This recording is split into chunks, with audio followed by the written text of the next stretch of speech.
Aceh Nova Iriansyah menerima permintaan pengunduran diri Bustami dari jabatan Kepala Badan Pengelolaan Keuangan Aceh (BPKA). Jabatan tersebut kini diemban oleh PLT Kepala BPKA Azhari yang saat ini juga menjabat Kepala Dinas Pemberdayaan Masyarakat dan Kampung (DPMK).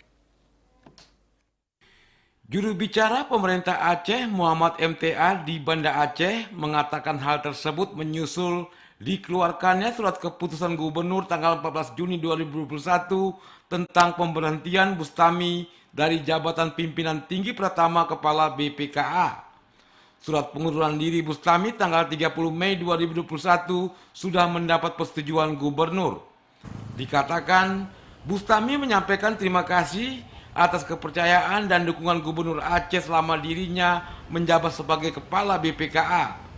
Begitupun pemerintah Aceh, kata Muhammad MTA, juga menyampaikan terima kasih atas pengabdian dan dedikasi Bustami selama ini. Tim Liputan TVRI melaporkan dari Banda Aceh.